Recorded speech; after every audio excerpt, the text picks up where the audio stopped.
Tras una década en la que Roma vivió aterrorizada por los bárbaros, el general Mario tomó el poder, convirtiendo un ejército de voluntarios en la mayor fuerza de combate que el mundo había conocido. Pero en el interior de la República se preparaba una sangrienta revolución. La muerte en el circo de los esclavos gladiadores era el deporte favorito en Roma. En el siglo I a.C., aquel deporte dejó de ser una diversión, pues los esclavos se alzaron contra sus dueños. Según la historia, su dirigente más famoso fue Espartaco. El Imperio Romano. Espartaco. El poderoso ejército de Roma había servido para aumentar sus territorios, riquezas y esclavos. Capturados tras la batalla o en las ciudades conquistadas, los esclavos eran una mercancía más. Los esclavos eran personas y los romanos lo sabían, pero no los trataban como tales. Para ellos tan solo eran herramientas con brazos que hablaban.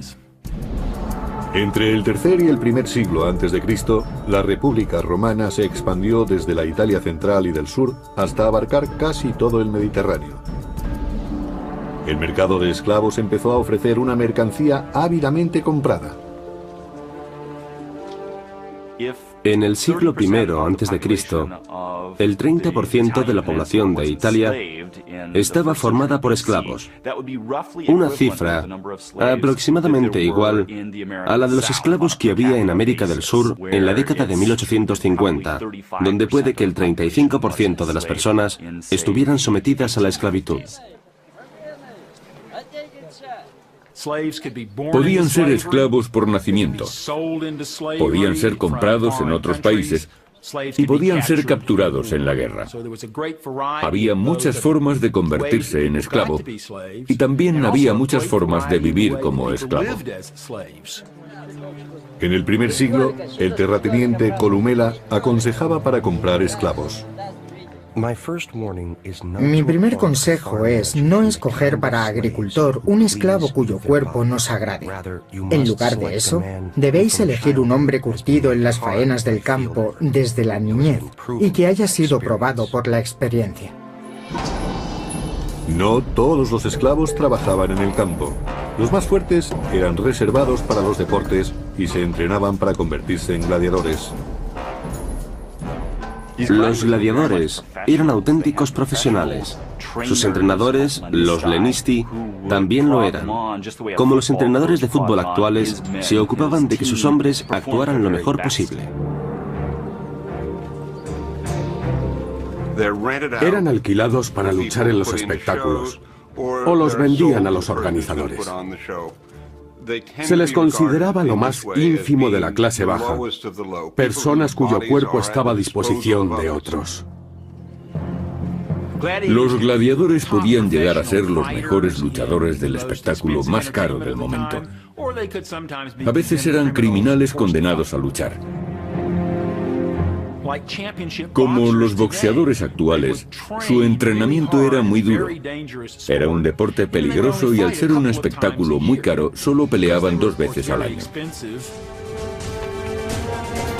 La mayoría de los nombres de los gladiadores se han perdido para la historia, pero la posteridad recordará los actos de 2 de ellos, Crixus y Espartaco, un dirigente nato. Espartaco era extranjero, aunque había servido en el ejército de Roma. Pero algo ocurrió. No sabemos por qué desertó, según algunos, pero puede que fuera expulsado. De acuerdo con varios relatos, se dedicó con gran éxito a asaltar caminos. Al final fue capturado y obligado por las autoridades romanas a ser gladiador. No sabemos si fue contra su voluntad, pero lo más seguro es que odiara la profesión.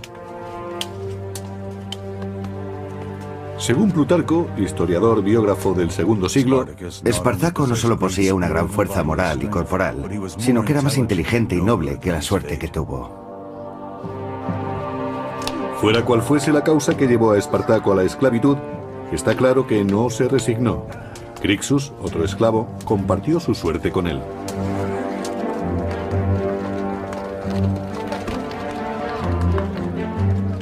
Pocos gladiadores vivían lo suficiente para retirarse.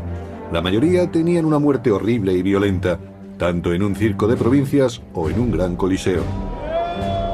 En ocasiones el público elegía las armas para empezar el espectáculo. A la gente le encantaba ver seres humanos luchando a muerte. Era muy emocionante para ellos y disfrutaban al máximo del combate. A finales de la República, algunos gladiadores se convirtieron en héroes y consiguieron un cierto nivel social, algo de popularidad ante las masas, debido a su éxito en la lucha. Según se hacía el sorteo, los gladiadores sabían quiénes serían los primeros en morir.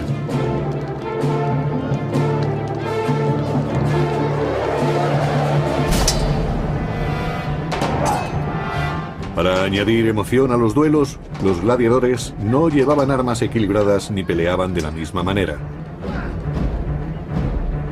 Y según su forma de luchar, a veces su armadura no les protegía bien.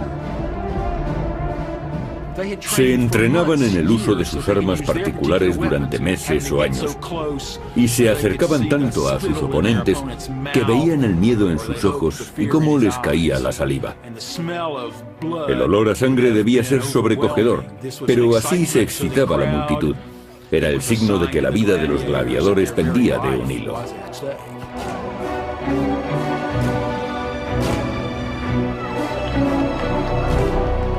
Parecía una terrible danza de la muerte para el placer de las masas.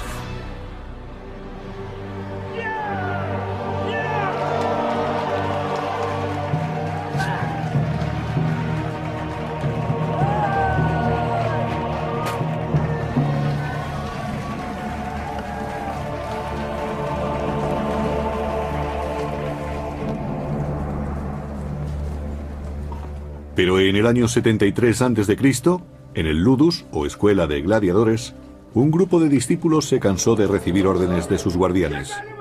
Decidieron que si tenían que morir, no sería en el circo.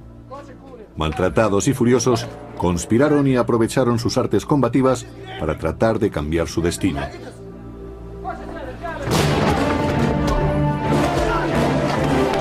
De acuerdo con el historiador Apio del II siglo, Espartaco, junto con un compañero, Crixus, urdió un plan.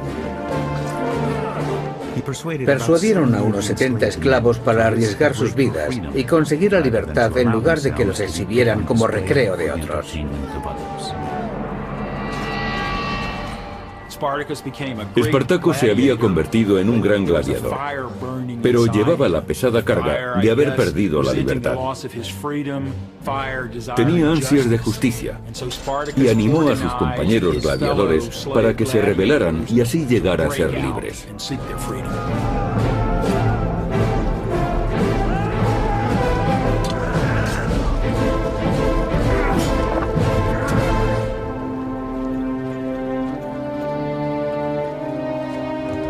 Los soldados locales temían a los rebeldes, pues los habían visto pelear en el circo.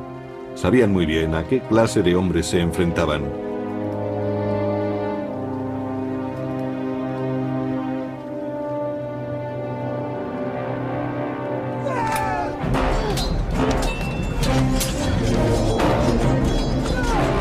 De acuerdo con el historiador Plutarco del II siglo, los gladiadores repelieron a los soldados que venían desde Capua y les quitaron sus armas, más adecuadas para el combate.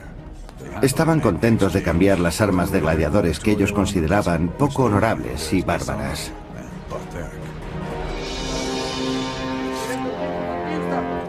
Como líder, Espartaco cambió la esclavitud por la guerra, dejando un reguero de cadáveres a su paso. Habiendo derrotado a los soldados locales, Espartaco partió de Capua con su ejército de esclavos hacia el monte Vesubio, donde buscó refugio y acampó. Espartaco, junto con otro conspirador, Crixus, escapó de las autoridades romanas, pero debía preparar a sus hombres para los inevitables combates que se avecinaban.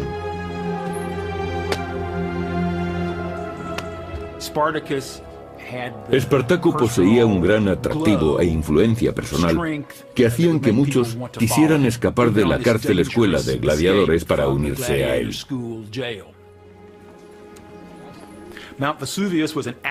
El Vesubio era un volcán activo, un peligroso escondite. Pero Espartaco sabía que allí podrían hacerse fuertes hasta que se organizaran y concibieran un plan. Un mensajero informó a Espartaco de que los romanos habían acampado a los pies del monte para sitiarlos. El Senado había mandado al propetor Claudio Glaber para que rodeara a los rebeldes y pusiera fin a la sublevación. Consiguió que Espartaco y su incipiente grupo de rebeldes retrocedieran hacia la cima de la montaña. El lugar era muy reducido y Claudio Glaber creyó que no tendría problemas para eliminarlos en el Vesubio. Según describió Plutarco, Claudio ordenó a sus soldados que bloquearan la única y difícil ruta de acceso a la cima. El resto de la montaña estaba formado por empinados e inaccesibles riscos. el único paso que Espartaco y los esclavos fugitivos tenían que bajar estaba bloqueado. En el año 73 a.C., Espartaco y Crixus se negaron a morir peleando en el circo. Juntos dirigieron una rebelión de esclavos, pero se encontraron junto a los proscritos acorralados por el propio Claudio en el monte Vesubio, al sur de Italia. En lo alto de la montaña, Espartaco y sus hombres prepararon un brillante plan, según cuenta Plutarco en una de sus crónicas. Los esclavos cortaron parte de las parras e hicieron escalas con ellas. Eran resistentes y lo suficientemente largas para atarlas en la cima de los precipicios y llegar hasta el pie de la montaña.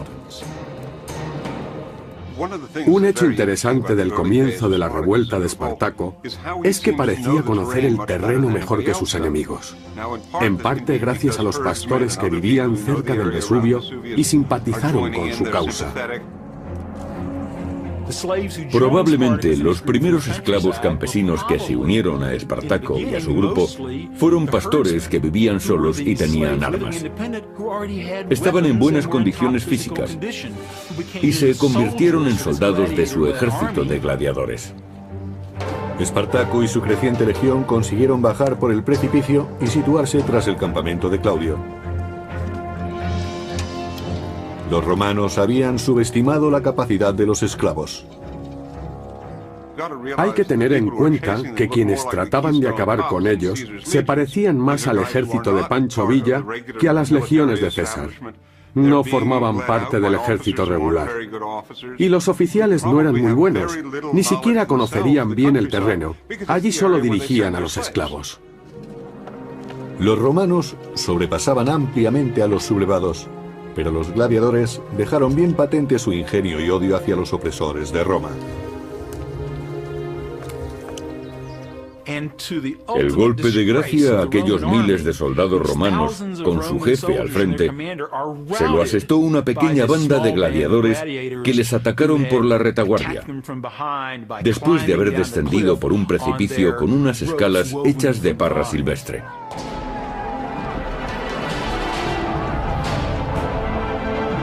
Cuenta el historiador Apio que después del éxito, el ejército de Espartaco aumentó. Muchos esclavos fugitivos e incluso algunos hombres libres acudieron a aquel lugar para unirse a Espartaco y empezaron a atacar a la población. Como Espartaco repartía a partes iguales el botín conseguido, pronto aumentó el número de seguidores. A los únicos que Espartaco no aceptaba en sus filas de rebeldes era a los desertores del ejército romano, que aunque parezca extraño, era perfectamente lógico, pues era gente que se había acobardado.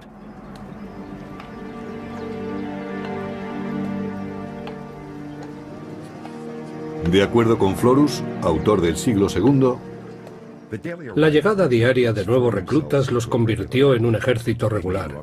Fabricaron toscos escudos con ramas cubiertas de pieles, así como espadas y lanzas que forjaron con las cadenas de los barracones de esclavos. Lo que Espartaco y sus hombres no podían fabricar, lo cogían de los cadáveres romanos. Lo sorprendente de la rebelión de Espartaco es que los esclavos que habían sido entrenados para gladiadores se convirtieron enseguida en soldados. Eso no significa que combatieran como el ejército romano, aunque según algunas fuentes, Espartaco había sido soldado. A lo largo del año 73 a.C., los rebeldes continuaron su marcha hacia el sur, aumentando su número y derrotando a los romanos.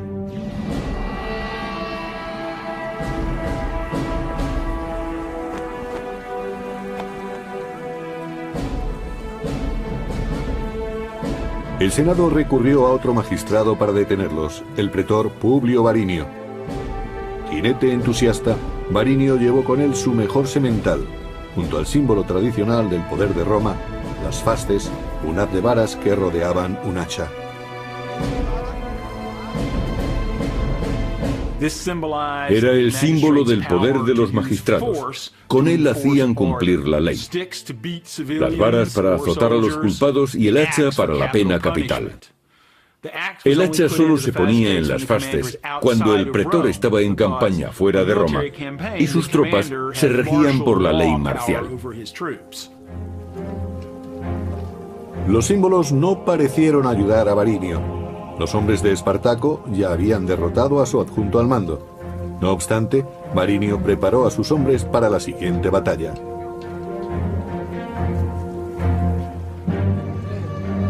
Espartaco, conocedor de la estrategia romana, iba un paso por delante, según cuenta el historiador Salustio. Para evitar un ataque sorpresa mientras asaltaban el campo, los rebeldes ponían cadáveres fuera del campamento.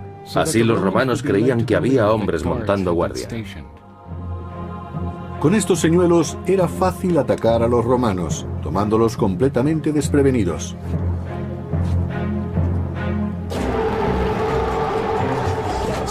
El ejército de Espartaco era temible. Lo formaban gladiadores magníficamente entrenados, con gran experiencia y sedientos de venganza. Los hombres querían libertad, pero también querían demostrar a sus dueños romanos que eran personas, no herramientas.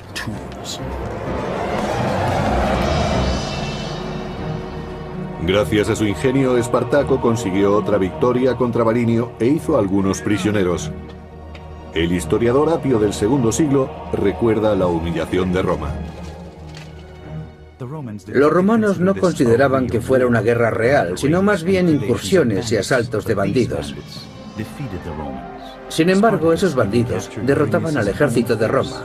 Espartaco capturó el caballo de Varinio, quien estuvo muy cerca de ser prisionero de los gladiadores. La victoria fue todavía más dulce cuando Espartaco se apoderó de las fasces, el gran símbolo del poder de Roma.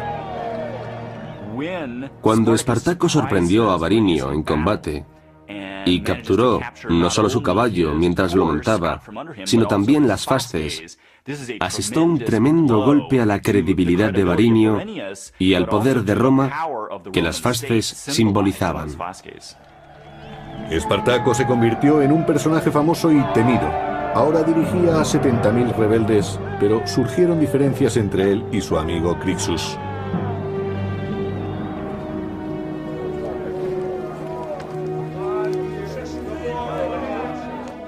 Espartaco estaba demostrando a los romanos que era tan bueno como ellos. Había luchado en el ejército de Roma, sabía lo que era la libertad y valoraba por igual la vida y la muerte de todos los hombres, ya fueran libres o esclavos. A Crixus le consumía su deseo de venganza y no mostró ninguna piedad con los soldados romanos capturados, según relata el historiador Orosio del siglo V. Organizaban luchas entre gladiadores con los prisioneros que habían capturado. Antes ellos habían sido el espectáculo y ahora eran los espectadores.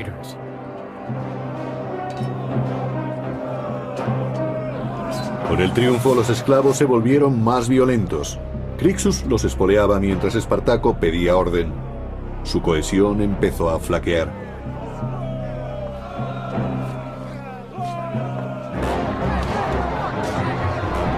En cierto momento, Crixus liberó la furia de los esclavos contra ciudadanos romanos indefensos. El historiador Salustio describe lo ocurrido. Los esclavos fugitivos se dedicaron inmediatamente a violar mujeres jóvenes o mujeres casadas y a matar a las que trataban de resistirse. Espartaco fue impotente para detenerlos, incluso pidiéndoles repetidas veces que se contuvieran.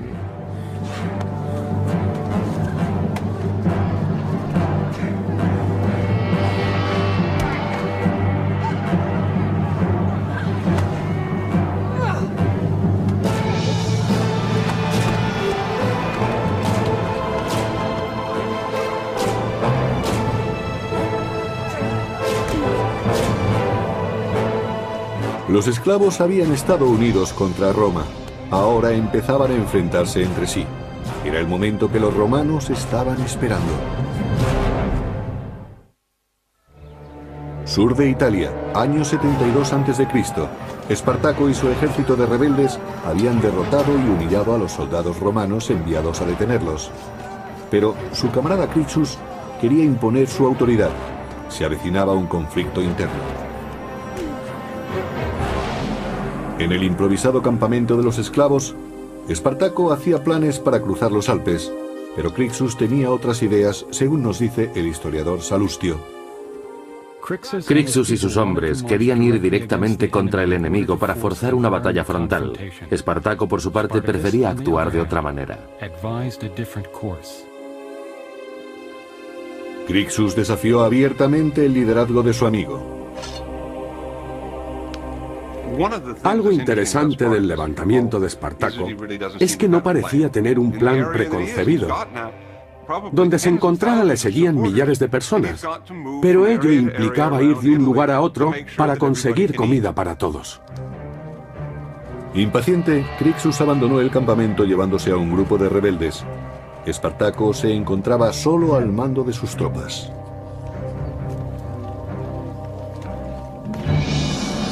Los dos hombres tomaron caminos distintos por Italia. Con el ejército de esclavos divididos, Roma esperaba asestarles un duro golpe. Los cónsules Lucio Gelio Publicola y Cneo Cornelio Lentulo se reunieron para preparar la estrategia. Los romanos entendían que los esclavos eran seres infrahumanos, pero al mismo tiempo reconocían que tenían un gran éxito luchando contra ellos. Resultaba una pesadilla que aquellos esclavos les derrotaran una y otra vez en el campo de batalla. Aquella desordenada revuelta se convertía en una auténtica guerra, lo que exigía un plan de batalla.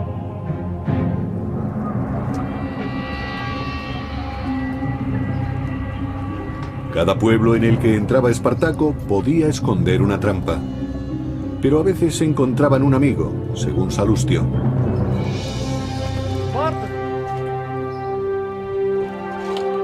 Muchos esclavos de los pueblos por donde pasaban eran sus aliados naturales y le ofrecían objetos que sus dueños habían escondido. A veces, ellos mismos sacaban a sus amos de los escondites. Esos nobles eran entregados a los sublevados para humillar todavía más a la aristocracia republicana. Los esclavos proporcionaban comida y armas a Espartaco y algunos se apuntaban a la causa. Pero Roma estaba tomando medidas urgentemente.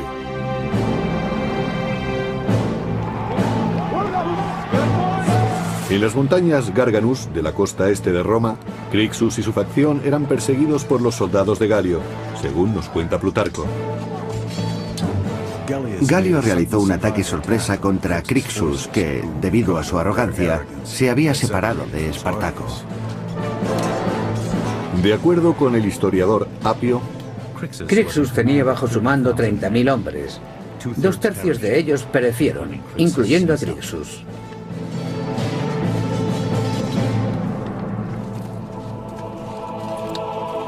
el ejército romano consiguió su primera gran victoria contra los rebeldes, pero su líder seguía libre. Los romanos no querían perder tiempo, y después de la matanza se dispusieron a vencer a Espartaco. Organizando un movimiento en pinza, los pretores Galio y Lentulo acamparon a ambos lados del paso de montaña esperando caer sobre su presa. Pero su plan no bastaba contra un ejército de esclavos desesperados.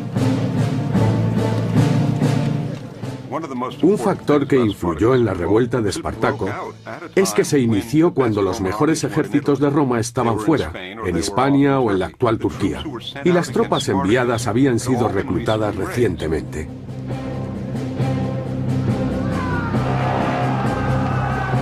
Según el historiador Apio, Espartaco atacó y derrotó una legión tras otra. Los romanos se vieron forzados a escapar con un gran desorden en el campo de batalla.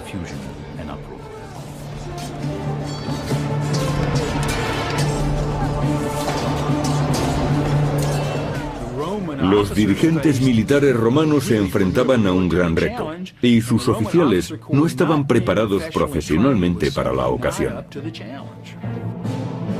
De nuevo Espartaco obtenía otra victoria frente al ejército romano.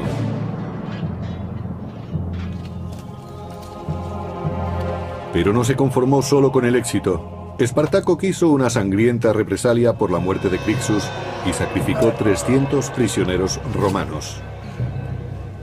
Empezó a convertirse en un gran personaje completamente opuesto al sistema. Celebraba la derrota de los magistrados romanos y ejecutaba a sus prisioneros. Empezó a destruir las propiedades de los campesinos ricos, ofreciendo una alternativa al sistema reinante y consiguiendo aumentar considerablemente sus fuerzas. Esta victoria ofreció a los hombres de Espartaco la oportunidad de salir de Italia y ser libres, pero prefirieron permanecer en el imperio que tanto detestaban. No está muy claro por qué las fuerzas de Espartaco volvieron desde el norte de Italia. Sus éxitos les habían proporcionado mucha seguridad en sí mismos, y en lugar de marcharse querían volver a sus casas y establecerse donde habían tenido su vida antes del cautiverio. Por eso, eligieron seguir luchando. Se abrieron camino hasta la ciudad de Turí, donde asentaron su base de operaciones.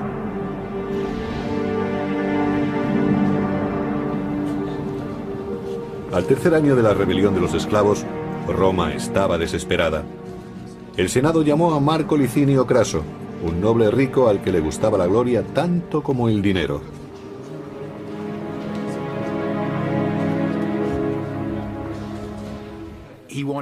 Quería llegar a lo más alto de la sociedad romana y aquello exigía victorias militares.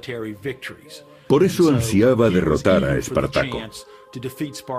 Creía que sería fácil, pues los esclavos, después de todo, no podían representar un grave peligro. Sin embargo, Craso no infravaloró a su enemigo. Partidario de una disciplina férrea, se tomó en serio su nombramiento para su gloria y por el bien de Roma.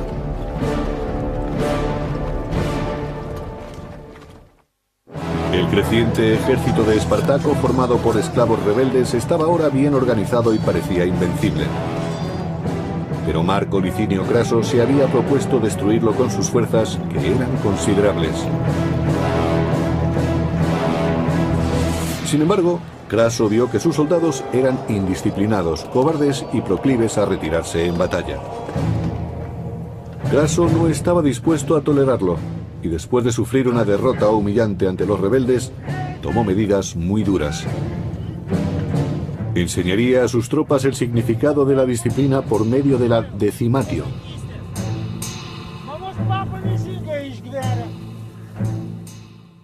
La decimatio era un terrible castigo por el que se elegía, al azar, 1 de cada 10 hombres.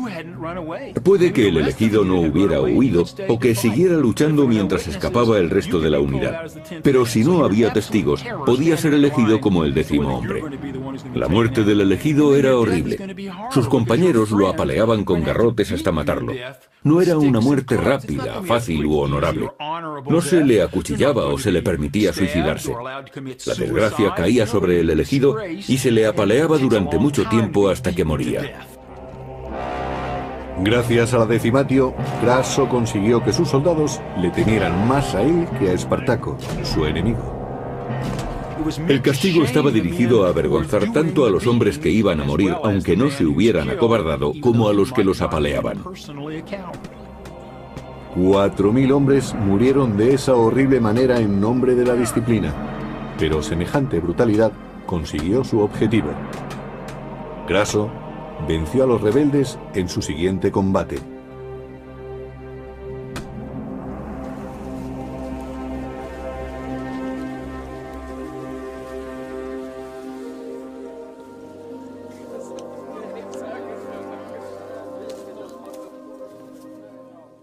A diferencia de los anteriores oponentes de Espartaco, Craso era un soldado experimentado. Sabía entrenar y desplegar un ejército. Tenía la experiencia necesaria. Por primera vez, Espartaco se iba a enfrentar a un auténtico general romano, no a un político que dirigía un grupo sin experiencia.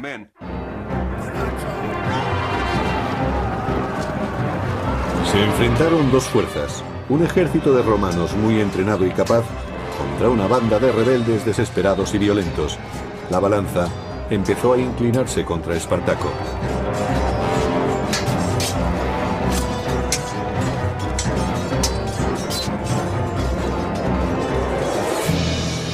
Perseguidos por el ejército de Craso, los esclavos escaparon hacia el sur, pero Espartaco ya tenía pensado su siguiente movimiento. Los piratas controlaban las aguas que rodeaban Italia y, al igual que Espartaco, desafiaban las leyes de Roma o cualquier otra ley. Solo les interesaba el oro y el tráfico de esclavos. Espartaco les envió mensajeros para negociar. Espartaco hizo todo lo posible por sacar a sus hombres de Italia para que fueran libres. Desesperado, finalmente hizo un trato con el demonio, con los piratas cilicios. Cilicia formaba parte de lo que se conoce como Turquía en la actualidad. Esos piratas eran muy famosos por sus ataques a los barcos. También eran muy conocidos en el Mediterráneo como traficantes de esclavos. Ganaban mucho dinero capturando y vendiendo esclavos. Espartaco sabía que era muy arriesgado hacer un trato con los piratas cilicios para evacuar a sus hombres, pues corría el peligro de que los volvieran a vender como esclavos.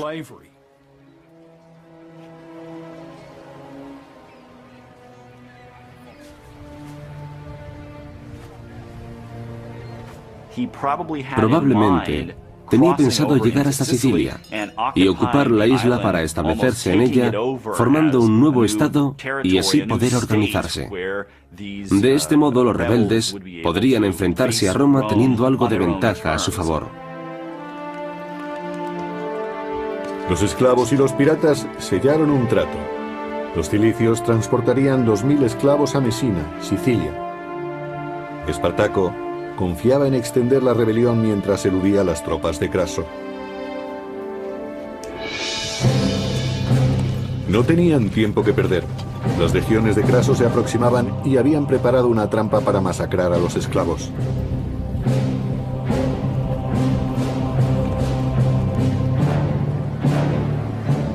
Espartaco y su ejército llegaron a la costa de Italia, pero los barcos no estaban allí. Los piratas los habían traicionado y los romanos estaban cada vez más cerca.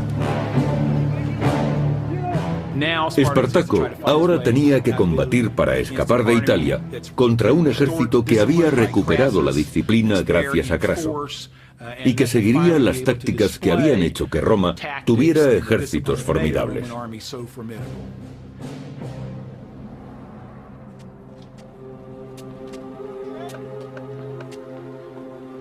Craso actuó con inteligencia. Conocía la fuerza del contrario y sabía que el tiempo obraba en su favor. Agotaría a los sublevados encerrándolos tras una muralla, según cuenta Plutarco. Terminó esta magna tarea en un tiempo mucho más corto de lo que se esperaba. Cavó una fosa de una costa a otra a lo largo de una zanja de tierra y por encima construyó una hermosa y resistente muralla.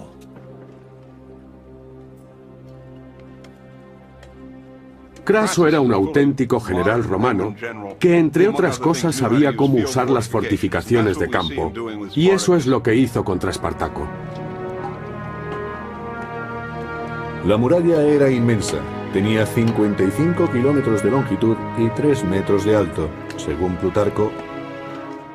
Cuando los suministros empezaron a escasear y Espartaco quiso salir de la península, reparó en el obstáculo que presentaba la muralla. Espartaco se vio forzado a permanecer en tierra. Cada intento de ir al norte fue abortado por la muralla. Después de 3 años de libertad, los rebeldes habían sido enjaulados. Pero el Senado, que había mandado a Craso para poner un fin rápido a la rebelión, estaba cansado de esperar resultados, según el historiador Apio. Cuando los romanos se enteraron de las tácticas de Craso, opinaron que no merecía la pena que prolongara sus trabajos contra los gladiadores. Un mensajero llevó a Craso injuriosas noticias de Roma. El Senado había perdido su fe en él y confiaba ahora la misión a su gran rival. El general Pompeyo el Grande regresaba de Hispania convertido en héroe tras sofocar un levantamiento. Se le ordenó entonces aplastar una revuelta que duraba demasiado tiempo. Probablemente Pompeyo era uno de los mejores generales que tuvo Roma. Y como Craso, era muy ambicioso, aunque tenía mejor reputación militar. Sentía debilidad por lo teatral. Era su forma de darse a conocer en el mundo romano. Tenía un don para las relaciones públicas que otros políticos de su tiempo no tenían. Ahora se disponía a vencer a Espartaco y a arrebatarle la gloria a Craso. Pero no lo conseguiría si éste se le adelantaba. Eran 2 perros tras la misma liebre. Año 71 a.C.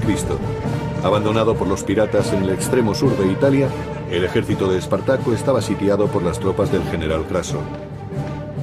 Y además acudía Pompeyo, una nueva amenaza para el honor de Craso y de la existencia de Espartaco. Pero Espartaco no se quedó inmóvil y trató de romper el cerco que Craso le había puesto. Apio nos cuenta en sus crónicas cómo trató de escapar. Organizó ataques rápidos contra sus sitiadores en puntos aislados, asestándoles golpes bruscos. Crucificó a un prisionero romano para demostrar a sus hombres lo que les ocurriría si no vencían. Cuando escapaban furtivamente, Espartaco y su ejército descubrieron que ahora el peligro era doble, pues además de Craso, también les perseguía Pompeyo.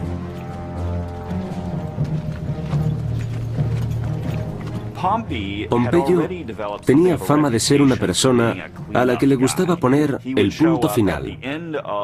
Aparecía después de un largo y duro trabajo y de esta manera se llevaba la gloria de haberlo terminado. Según se acercaba Pompeyo, Craso se ponía más nervioso por sofocar la rebelión antes de su llegada. Espartaco se preparó para el ataque y envió un mensajero a Craso ofreciéndole una tregua. Espartaco esperó la respuesta de Craso. Estaba seguro de que los romanos le escucharían. Sin embargo, los rebeldes mantuvieron las espadas afiladas. Espartaco trató de negociar con los dirigentes romanos porque se consideraba un hombre libre.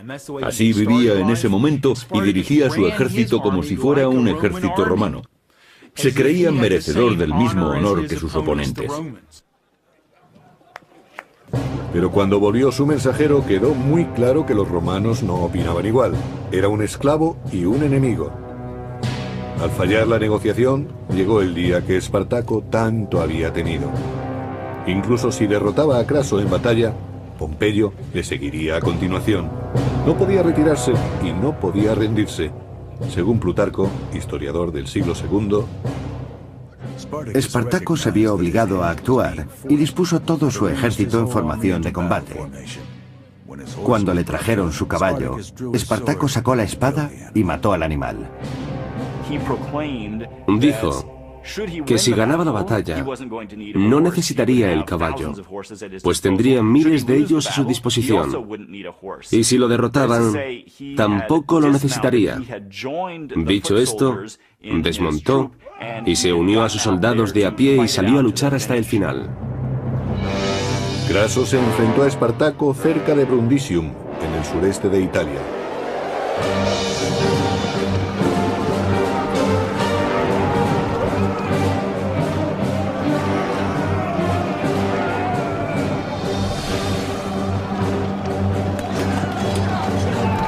La batalla comenzó.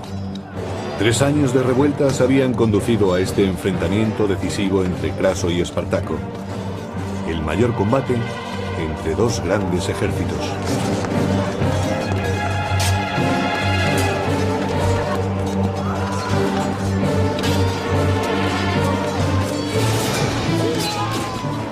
Se sabe que Espartaco estaba tan mal herido en una pierna que tuvo que luchar apoyándose en la rodilla, pero se negó a dejar de combatir.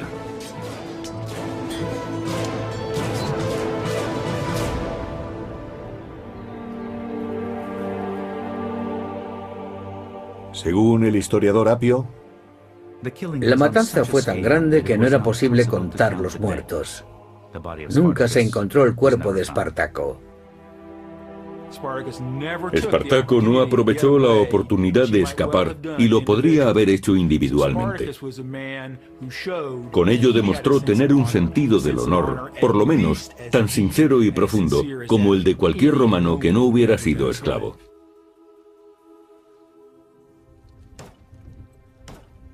Craso persiguió a los supervivientes y mató a todos los que encontró excepto a 6.000, que capturó y crucificó a lo largo de la vía principal que conducía a Roma.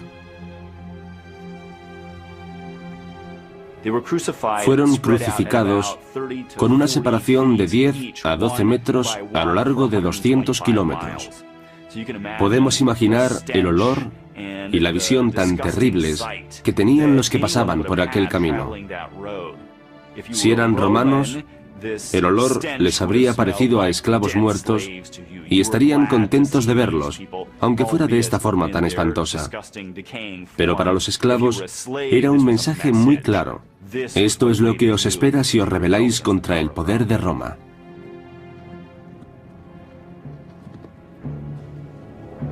Craso sofocó la rebelión de los esclavos, pero Pompeyo, fiel a sus costumbres, aprovechó la oportunidad de reír el último. Pompeyo se las arregló para aparecer en el último momento y dar caza a unos 5.000 gladiadores que escaparon de aquel gran combate, y capturó o mató a los que quedaban. A continuación, según Plutarco, Pompeyo se aseguró de recibir los honores. Pompeyo escribió al Senado y dijo que Craso había derrotado en combate a los gladiadores, pero él había conseguido extinguir la guerra hasta su raíz. La carrera de Pompeyo es muy interesante. De hecho, una vez fue acusado de ser un oportunista por aprovecharse de los méritos de otros. Los romanos se apresuraron en dejar atrás aquella terrible rebelión de esclavos. Pompeyo recibió el más alto honor de Roma por su trabajo en Hispania. Craso recibió una mera mención de honor por sus esfuerzos contra esclavos comunes que habían aterrorizado a Roma.